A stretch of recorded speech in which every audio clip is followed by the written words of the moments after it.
Seja muito bem-vindo, seja muito bem-vinda a mais um episódio do Globo Ruralcast na série Agro Horizonte. Esse é o último episódio desta série em que a gente amplia aí os assuntos que foram discutidos no evento Agro Horizonte que a Globo Rural realizou em Brasília, Distrito Federal.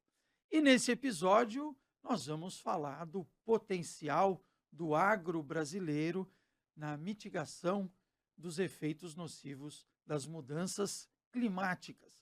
Como é que o agro brasileiro pode contribuir e já vem contribuindo com isso, com essas medidas, com essa necessidade, com essa demanda global, além também, claro, de ser um importante agente de segurança alimentar e de segurança energética para o mundo. E para falar sobre isso, a gente recebe aqui a Alessandra Fajardo, que é diretora executiva técnica do CEBEDS, o Conselho Empresarial Brasileiro para o Desenvolvimento Sustentável. Alessandra, muito obrigado e seja bem-vinda ao Globo Ruralcast. Muito obrigada pelo convite, é um prazer estar aqui com vocês. Alessandra, você esteve na COP30, lá em Belém, né? Como é que você avalia a visibilidade e a apresentação que o agro brasileiro fez para as delegações internacionais, seja no ambiente público ou no ambiente privado? Tá. Eu avalio de forma extremamente positiva. Eu acho que o AgriZone, que foi montado pela Embrapa, foi excelente, foi uma vitrine de mostrar a possibilidade de uma agricultura regenerativa, sustentável e dentro de um ambiente tropical. Então, foi excelente todas as discussões, né, uma agenda enorme lá acontecendo e uma frequência altíssima também. Então, acho que em relação às empresas, o que elas estão fazendo, o setor privado lá dentro, foi excelente para mostrar que o agro faz parte dessa solução, como você disse, né? Como a gente mostrar que, apesar de ser um emissor também de gases de efeito estufa, o agro, ele sequestra esse carbono da atmosfera e ele é parte da solução para a descarbonização. Então, eu acho que isso, em relação às empresas, ficaram super latente, super importante. Dentro das negociações, eu acho que também teve um papel crucial. Várias discussões e até colaborações foram tratadas. E aí eu falo um pouco do Global Harvest Coalition, que é uma coalizão de carbono, né, Global Carbon Harvest Coalition, que vai mensurar carbono no solo e está olhando o sul global. Então, uma parceria, esse primeiro momento é Brasil, Índia e Quênia, olhando e discutindo e dividindo dados desse sul global. Muito que a gente fala, você escuta por aí falando de um pouco de metodologia, de harmonização de metodologia, de tropicalização, e é isso que precisa também mostrar que tem um dado que é diferente, e que a gente tem que levar uma metodologia adaptada para a nossa realidade, para as outras conversas, Mas as né. delegações internacionais que estiveram lá, visitaram a Grisone ou que participaram mais diretamente das negociações, saíram, dá para você dizer que saíram de lá com essa percepção de que o agro brasileiro tem muitas vezes um papel, ou tem medidas, ou adota medidas que são que eles não tinham visto? Você acha que até certa medida o agro brasileiro pôde se mostrar de uma maneira diferente do que muitas vezes se fala, ou muitas vezes, né? Eu acho que sim, só que eu acho que tem um balanço, das coisas, né. Por um lado, a gente conseguiu mostrar, só que, essas regras têm um lado de comprovar. Então tem um lado da rastreabilidade disso, de como a gente comprova o que a gente está falando. E isso é na hora da negociação, né. Seja da negociação de uma compra de uma commodity ou de um produto brasileiro, ou seja na hora de um financiamento, que chegue baseado, em sustentabilidade. Então existe um pacote aí de comprovação para isso. Por outro lado, também existe um negócio que chama comércio, né. Então, a parte do comércio é que precisa alinhar. Muitas vezes eu até entendo o que o Brasil faz, mas não me interessa expor de uma certa forma, porque eu ainda tenho uma parte de comércio. Então, tirando o comércio de lado, que são outras, né, negociações, eu acho que existiu sim uma vitrine possível de mostrar o que foi feito já, o quanto andou. Então, ainda tem um caminho a percorrer? Tem. Né? A gente sabe que tem muito agricultor que não faz. Do mesmo jeito, eu brinco que, do mesmo jeito que você fala, tem o advogado de porta de cadeia, tem o médico que corta o pé errado, você tem muito agricultor que ainda falta capacitação, técnica para que adote práticas mais conservacionistas. Então, existe um caminho para ser andado, mas eu acho que foi possível mostrar o que a gente já avançou. Então, eu acho que a gente tem indicadores de uso da terra em relação a plantio direto, a monte de técnicas regenerativas que fazem com que mostram que é possível avançar nessa agenda. Então, Então, mas é aí que eu te digo, uma coisa é a gente conseguir mostrar, né? Uma coisa é a pessoa chegar lá e olhar a vitrine, né? Outra coisa, é por além, é ela também se interessar pelo produto que está naquela vitrine.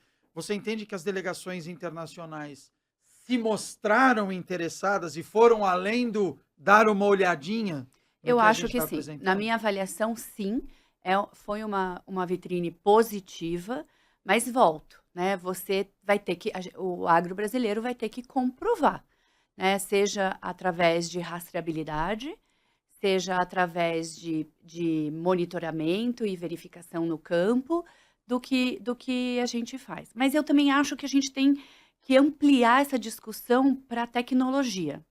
Vou te dar um exemplo, eu gosto bastante de dar exemplo para a gente ver. Hoje em dia, se eu pego um financiamento de uma máquina agrícola, estou sendo bem, né, simplista aqui. Se eu pego uma máquina agrícola, eu preciso da nota fiscal que eu peguei aquele dinheiro e comprei a máquina, e ela está parada lá no meu galpão. Se eu pego um financiamento verde, eu tenho que ter carbono no solo, outro isso aqui, nananã, nananã. Então, existe um um uma dificuldade também, um custo adicional de provar que você está fazendo certo. Então cabe a gente também, tentar facilitar sem errar, sem passar a mão na obviamente, né, "Ah, não, estou dizendo que ele é verde, ele não é", mas tentar facilitar através de AI, de satélite, qual esse monitoramento, esses índices de cumprimento daquela lei ou cumprimento daquele certificação que eu consigo fazer automatizando, né? Porque a gente tem que também baratear o custo desse processo para a gente ter um maior número de agricultores adotando cada vez mais práticas regenerativas e Então, sustentáveis. mas a questão é só custo, Alessandra? É só dinheiro? É só quem paga a conta? Ou envolve também uma questão de educação, de conscientização, Claro, de assistência? de tudo, tem muitos gargalos aí para a gente levar isso para um número grande, né? Para um 2050 com uma grande descarbonização e com uma adoção dessas práticas em escala ainda maior. Mas você tem é claro que você só vai conseguir financiar, adotar isso com financiamento. Então, financiamento tem uma regra muito clara. E aí, quando você olha os tipos de financiamento, e a gente pode voltar e explorar isso um pouco mais depois, mas se você olhar esses financiamentos, você tem regras que você tem que mostrar.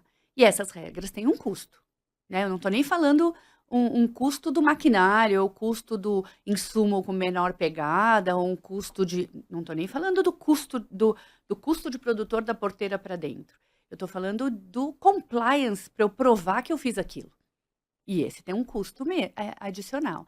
Então, essa equação toda é que tem que capacitar agricultores, né? Você tem médios e pequenos que tem que entrar nisso aqui, nessa vertente para você conseguir os 80%. Você depende deles e você tem que capacitar todos esses pequenos e médios agricultores E também. qual é o papel do poder público e dos entes privados nisso também, né? Você representa um Hum, conselho empresarial, né? É. Qual é o papel das empresas que também se relacionam com as suas cadeias produtivas de incentivarem isso também? No CBEDS a gente tem do campo até a mesa, né, até ao consumo representado lá. Eu tenho empresas de insumo, produtores, traders e tenho empresas de alimentos. E essa a gente tem justamente uma CT, uma Câmara Técnica de agroalimentar, onde a gente discute métricas conjuntas, o que é agricultura regenerativa para todos nós. Porque se cada um tiver, cada empresa tem seu programa, cada empresa tem seus agricultores, que ela tem ou uma preferência ou um trabalho em cima desses agricultores que ela vem fazendo para comprar insumos com uma pegada ou com uma sustentabilidade maior, mas a gente tem que ter métricas que sejam as mesmas, senão eu vou estar desnivelando. Um ano eu vendo para você, no outro ano eu vou vender para um outro comprador que pede coisas diferentes. Pô, mas eu me adaptei tudo para vender para você. Você que não quis comprar de mim, agricultor, esse ano. Quando eu vou vender para um outro, eu tenho outras regras. Então, uma parte do COSEBED, junto com essas empresas, já é harmonizar essas métricas, o que a gente chama de agricultura regenerativa.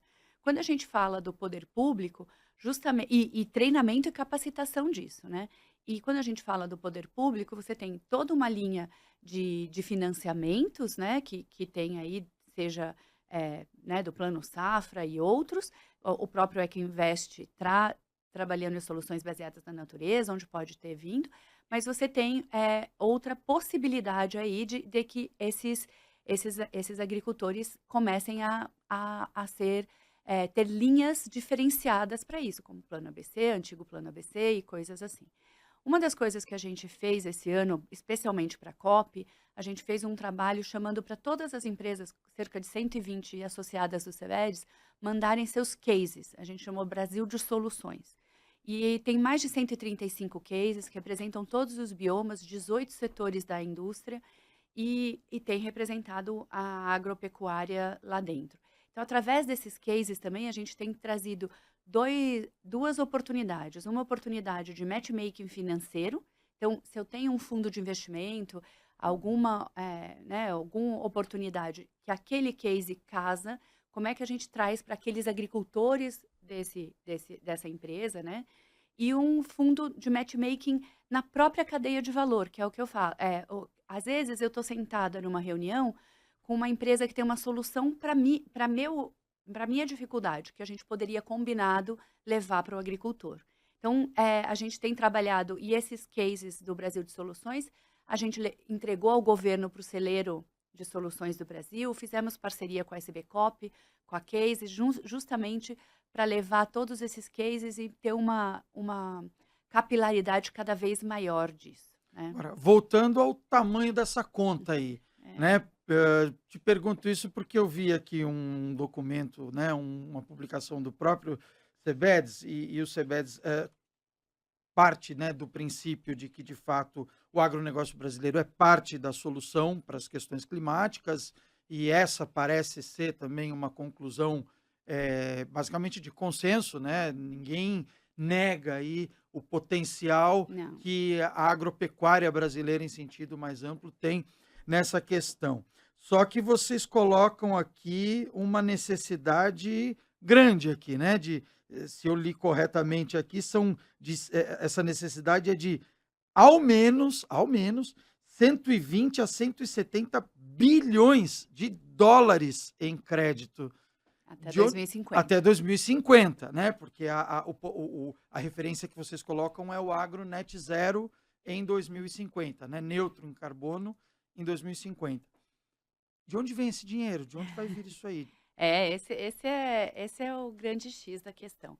A gente fez esse trabalho junto com BCG e 6 empresas foram as responsáveis por financiar esse trabalho, que foi um pedido do embaixador André Corrêa do Lago para o CEBEDES como uma forma de como descarbonizar o setor. Quando a gente levantou, a gente tem 17 alavancas de descarbonização, mas 4 delas são responsáveis por 80%. Então, 4 delas são responsáveis por esse 80%, e aí depois a linha do tempo para 2050. 120 a 170 milhões é o que precisa de Bilhões. bilhões, que é o que precisa de investimento até 2050. Mas se você pegar o que é de plano safra, o Ecoinvest, todos os mecanismos já existentes, ainda tem um gargalo de 50 a 100 bilhões de investimento, tá? E isso sim é o grande gargalo. Imagine que todos os demais continuem investindo com as taxas de crescimento que vêm historicamente crescendo, e a gente ainda tem 100 bilhões de dólares para suprir. E aí o estudo aponta que a gente precisaria, além desse capital catalítico, né, de filantropia, de governo e tal, a grande moeda da vez é o blended finance, né? E por que o blended finance? Porque a gente, e muitas vezes quando eu falo isso, tem muitos mecanismos financeiros que falam, tem um monte, eu tenho. Onde a gente esbarra? A gente esbarra em um ticket muito grande para o agricultor que é pequeno ou médio. Ele não entra naquele ticket daquele banco, ou ele não entra naquele ticket daquele fundo. A gente esbarra em quando a gente faz, por exemplo, então eu e você somos empresas de insumos e a gente fala, sozinho o meu ticket é muito grande, vamos juntos, e esse agricultor então consegue entrar, né? Porque ele comprava muito pouco de mim, muito pouco de você, mas nós dois somados é um pouco maior que a gente consegue financiar. A partir do momento que eu falo isso, quem paga se ele não pagar a conta? Você ou eu? De quem é a perda, né? De quem é o first loss que a gente chama?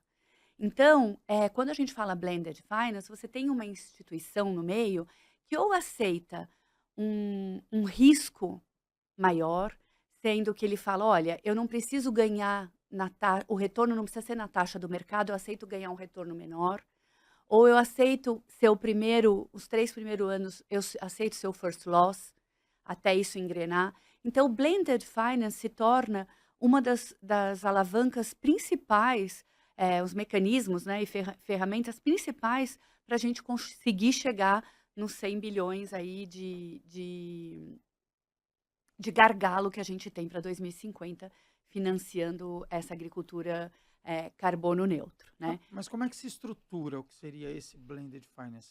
É ente privado com ente privado, sistema financeiro, público, privado? Ele pode, Como é que é isso? ele aceita totalmente privado, ele aceita ter privado com uma filantropia, ele aceita ser privado com o governo, ele pode aceitar esses modelos. A grande questão dele é que ele vai te dar justamente isso. Muitas vezes, você falou de capacitação, às vezes um blended finance, esse ator entra falando, olha, eu pago toda a capacitação. E aí outros atores falam, bom, se vai ter capacitação, eu ponho dinheiro.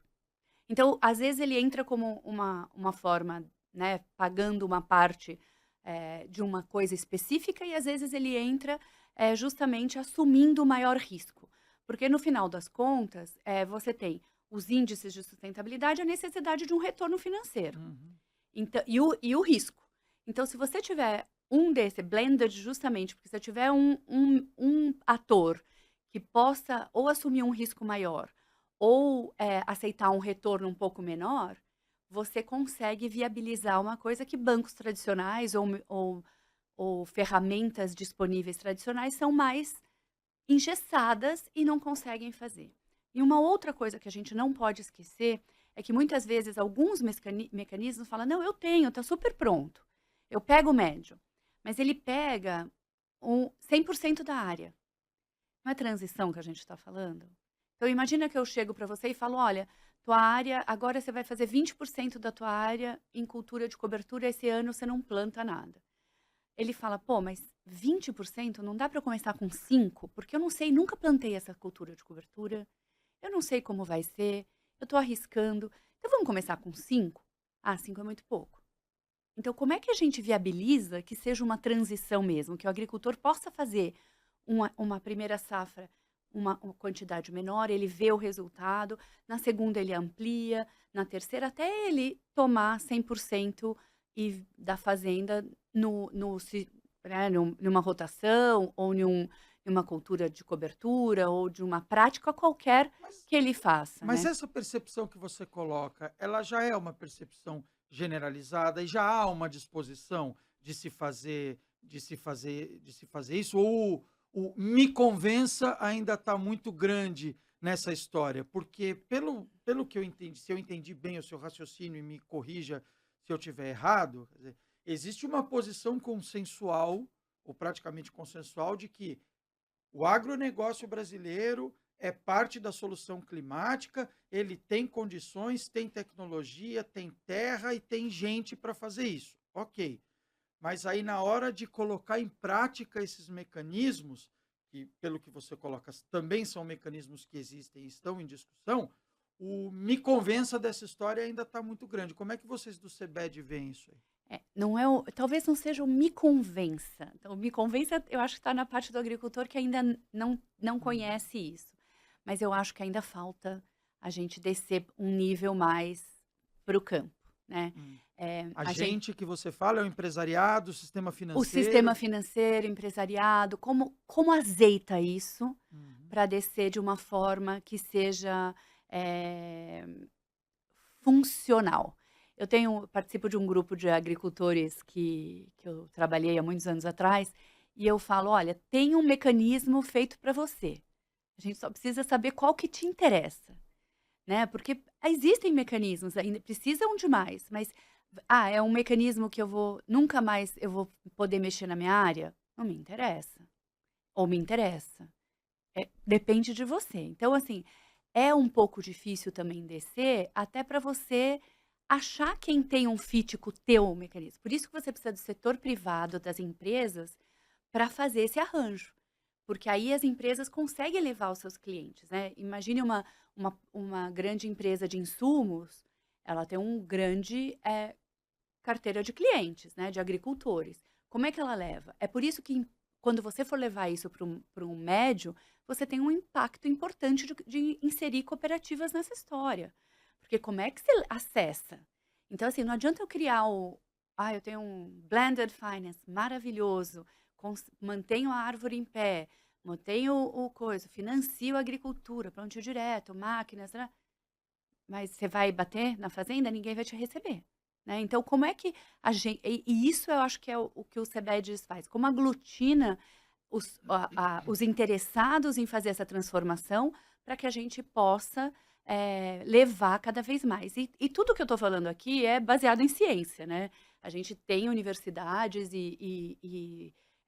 órgãos de pesquisa aí de monte, né, Embrapa, Exalc, Viçosa, um monte de universidades e órgãos de pesquisa que têm, justamente trabalhado e provado isso para que a gente possa adotar e ajudar a cascatear isso de uma forma. Então, eu não sei se é aquele negócio, né, não sei se eu quero, mas é como a gente embala, azeita para que seja atrativo para o agricultor.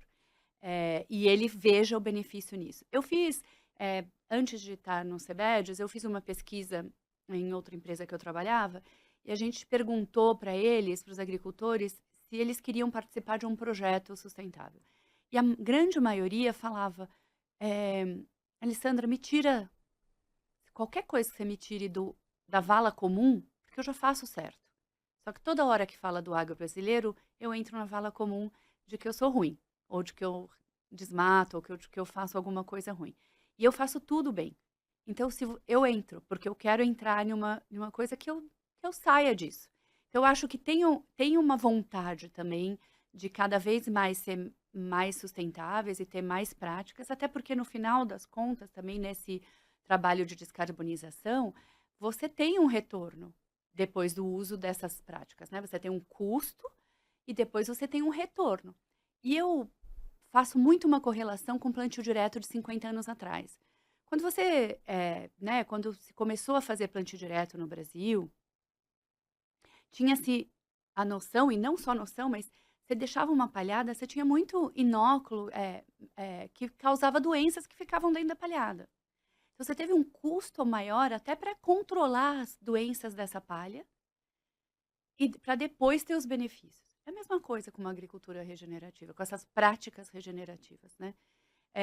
Você vai ter um custo de implementação, mas depois você tem um retorno, que é o que a gente vê. Eu falo que, talvez um pouco poliana, Uhum. positiva, eu acho que se a gente conseguir chegar em 2050 com a mesma adoção que a gente tem de plantio direto, com a adoção de uma agricultura sustentável e com práticas regenerativas, eu acho que é um ganho enorme para o Brasil. E é possível. É possível, É tu- mesmo com todas essas questões que você coloca e esses gargalos que ainda existem? Eu acho que é totalmente possível, porque quando você quando você vê quais são as 4 principais alavancas de descarbonização, não tem nada novo. Você tem plantio direto e Hum, cultura de cobertura, e LPF e intensificação de rebanho. Então, não é, obviamente você precisa de tecnologia, não estou falando que não é tecnológico, mas você não tem nada de novo. É intensificação, hoje eu faço um cultivo mínimo, deixa eu fazer uma cultura de cobertura melhor para isso se transformar em um plantio direto mesmo. Hoje eu tenho uma carga animal de meio animal por hectare, como é que eu intensifico isso uhum, com plantio de pastagem, com plantio, né, decente para ter uma alimentação e eu pôr mais animais para a mesma área? Ou um ILPF, hum. né, que você tem um benefício maior ainda para o sistema. Então, tudo tem uma intensificação, né, nesses 4, mas são 4 alavancas que não são novas para o agronegócio. E pelo que vocês colocam, elas já conseguem, atender aí pelo menos 80% dessa Do necessidade. E os 80%. outros 20% vêm de onde? Vem de biológicos, vem de eh, outros fertilizantes, vem de outros insumos, tem, ai, não me lembro de cor, Biocombustível entra nessa conta também, não? Ou essa já é um outro? Essa é uma outra discussão. Tem um pilar de biocombustíveis e, obviamente, biocombustíveis têm uma grande oportunidade. Uma das coisas que a gente percebeu é que tanto na coalizão de transportes, de energia elétrica, de mineração e de agro, todos têm a necessidade de outras fontes de combustíveis, seja eletrificação ou Hum. seja biocombustíveis, né? Então, a parte do nosso trabalho agora para 26 é estruturar uma discussão de biocombustível de uma forma mais, com essas representações, mas com uma forma transversal também. Como que é o uso e impacto de cada uma desses outros setores, e não só, obviamente que o agro é o mais comprometido aí nessa história, mas não só como a área que possível, plantada e tal, mas qual real demanda dos outros mercados para isso e quanto isso impacta em descarbonização como um todo, né. Agora, Alessandra, onde é que entra em toda essa discussão aí, de financiamento e capacitação e aplicação de medidas, né? Onde é que entra nessa discussão o risco político dessa coisa toda? Porque quando você fala de colaboração entre entes públicos e privados, você tem também os gargalos do setor público. Quando você fala de financiamento, tem questões orçamentárias Áreas. ou mesmo discussões políticas sobre assuntos de interesse. Então você tem a questão do Código Florestal, você tem a questão de como iniciativas voltadas para a sustentabilidade estão associadas, estão ligadas ou dialogam com o Código Florestal ou não. Então, onde é que entra toda essa questão da discussão política em todo esse debate e e tudo isso que você coloca? Eu acho que, se eu puder resumir, eu acho que tem 3 pilares grandes. O primeiro pilar é a gente harmonizar, métricas, porque eu brinco que se eu pegar só a métrica global, ela fala: "Depois da neve, faça isso". Não tenho neve, já saio perdendo, porque essa eu não atinjo. Então, assim, essa harmonização de métricas, estamos falando a mesma? E para que que ela serve? Ela serve para uma certificação, mas ela serve para também basear políticas públicas. Isso é imprescindível. E depois o outro pilar, financiamento, porque se é uma política pública, o financiamento está ligado a isso. Então, dentro de políticas públicas, a gente precisa estar com todo mundo de uma taxonomia que seja a mesma. E obviamente, a gente está falando, a gente tem o Código Florestal e nada do que eu estou falando seria sem ele, né? A gente tem que seguir o Código Florestal, e então essa é um requisito. E o Brasil é restrito, não é restrito? é o nosso. A gente tem que partir do princípio que esse é o nosso Código Florestal. Tudo que a gente fala de excedente de Código Florestal, isso é bem resolvido, né? Você tem excedente, você tem diversos mecanismos que pagam pela floresta em pé, a metodologia é aceita, você tem menos problemas aí em relação a excedente de reserva legal. Mas você precisa tem uma morosidade do CAR, tem outras, são gargalos, tem até uma questão fundiária. Então, às vezes você fala, tem um projeto assim, assim, a terra é deles. Nenhuma empresa vai investir em um projeto, por melhor que ele seja, e por mais que ele beneficie uma comunidade, se a gente não tem a questão fundiária resolvida, né? Você vai ser acusado. E se depois, se essa área não era dela, era uma área de proteção ambiental, ou era uma área indígena, ninguém vai fazer uma coisa assim. Então, você precisa resolver grandes gargalos, que são a questão fundiária e a questão do Código Florestal de validação do CAR para que essa agenda suba. Uma conversa com diversas pessoas do agro, eles falaram, se a gente conseguisse, de alguma forma, limpar o que está certo no Código Florestal, no CAR, né, todo agricultor que está certinho, já sair da fila, você ficaria com uma fila muito pequena. Porque tem muita gente que não tem nada, tá declarado correto, mas não chegou a vez dele para validar, né? Então, fica numa fila sem validação, é muito difícil você fazer um PRA, porque às vezes tem mecanismos de falar, olha, eu planto tudo que falta. E o próprio agricultor fala, não quero que você plante, porque eu não sei quanto vai ser. Depois eu não posso cortar. Então, você vai plantar demais e aí eu não posso cortar. Você vai plantar de menos, eu também. Então, fica tudo no aguardo da validação do CAR para fazer o CAR. Então, eu acho que tem uma necessidade urgente aí de melhoria nesse aspecto, mas a gente pode fazer um monte de outras coisas, e é por isso que né, a maior parte das empresas, traders, monitoram o CAR para a compra dos seus produtos, né? Então, o Brasil investe muito nessa rastreabilidade, nesse monitoramento para garantir que você está numa área livre de desmatamento. Então, é um custo para fazer, né? Um custo adicional no Brasil para fazer negócio. Se a gente talvez tivesse todos os CARs validados, esse custo poderia ser menos da rastreabilidade. Mas, realmente, tem uma necessidade de trabalho conjunto. Eu acho que o grande potencial de trabalho público-privado está na ciência, né? Com os órgãos de pesquisa, até para calculadoras de carbono no solo, que entra nessa equação, até para metodologias que a gente precisa adequar. Então, eu acho que esse é o grande... onde a iniciativa privada pode fomentar e trazer bastante recurso para conseguir fazer avançar nesse sentido.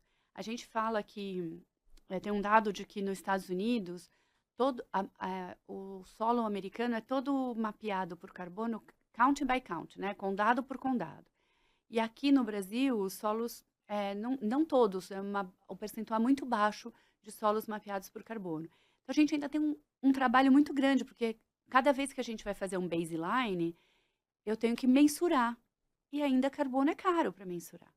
Então, você tem um monte de avanços ainda para fazer. Por mais, aquilo que eu falei, as alavancas, as 4 são conhecidas, mas a gente ainda precisa de muita tecnologia e ciência para poder implementar de forma a escalar isso de uma forma muito mais ampla, né? Eu acho que a gente ainda precisa de recurso, seja financeiro, seja de capacitação, seja de ciência, né, com aporte de ciência, justamente para a gente poder levar o conhecimento para mais agricultores e isso escalar de forma mais ampla. Alessandra Fajardo, diretora executiva técnica do Conselho Empresarial Brasileiro para o Desenvolvimento Sustentável.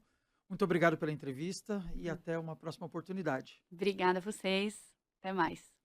E aqui a gente encerra mais esse episódio, esse último episódio do Globo Ruralcast na série Agro Horizonte. Lembrando para você que esse e todos os outros episódios do Globo Ruralcast estão disponíveis no nosso site, globorural.com.br, no nosso perfil no Spotify e também no nosso canal do YouTube, que eu peço para você se inscrever, para você curtir, para você compartilhar, deixar lá o seu comentário, sua sugestão, que assunto que você quer ver discutido aqui no Globo Ruralcast. Eu vou ficando por aqui e até o próximo episódio.